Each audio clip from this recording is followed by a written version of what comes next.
روح قلم قسط نمبر 13 وہ شخص جس پر سب سے زیادہ بھروسہ تھا۔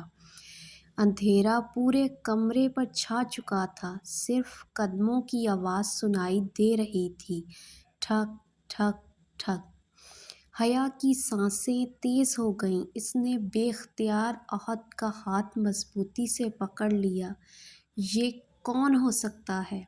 احد نے آہستہ سے کہا، خاموش رہو، شاید وہ ہمیں سن رہا ہے۔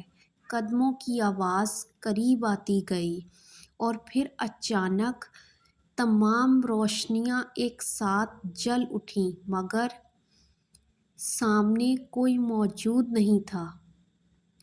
صرف دیوار پر ایک نیا جملہ لکھا ہوا تھا، جس پر تم سب سے زیادہ بھروسہ کرتے ہو، کبھی کبھی سب سے بڑا راز بھی وہی چھپاتا ہے۔ حیا کا دل زور زور سے دھڑکنے لگا۔ چچا جان، نہیں، یہ ممکن نہیں۔ اس کی آنکھوں میں بچپن کی یادیں گھومنے لگیں۔ وہی شخص جو ہر عید پر اس کے لیے تحفے لاتا تھا، جو ہمیشہ اس کے سر پر شفقت سے ہاتھ رکھتا تھا، کیا وہی اس راز کا حصہ ہو سکتا تھا؟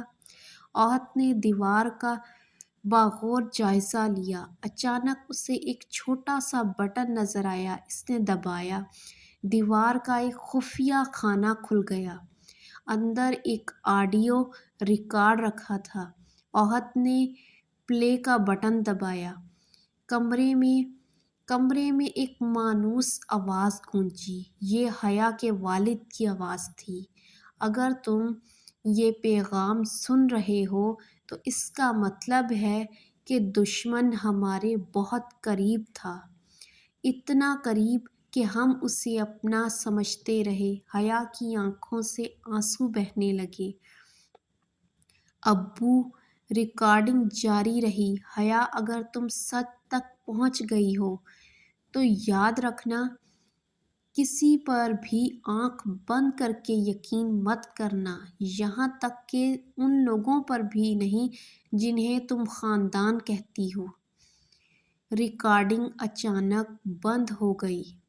اسی لمحے پورا محل ایک بار پھر ہلنے لگا، چھت سے مٹی گرنے لگی۔ احد نے فوراً حیا کا ہاتھ پکڑا۔ یہاں سے نکلنا ہوگا۔ دونوں تیزی سے باہر کی طرف دوڑے۔ جیسے ہی وہ سرنگ کے آخری حصے تک پہنچے، سامنے ایک نقاب پوش شخص کھڑا تھا۔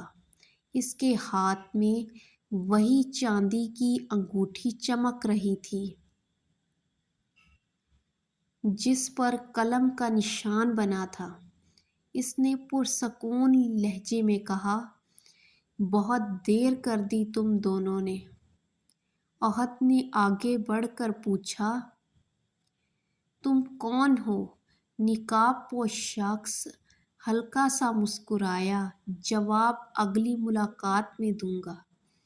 یہ کہہ کر اس نے دیوار پر لگا ایک لیور کھینچا۔ زوردار دھماکے کی آواز آئی۔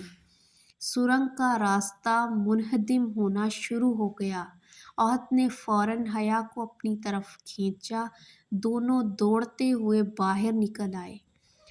جب انہوں نے پلٹ کر دیکھا، نور محل دوبارہ خاموش کھڑا تھا، جیسے وہاں کبھی کوئی آیا ہی نہ ہو۔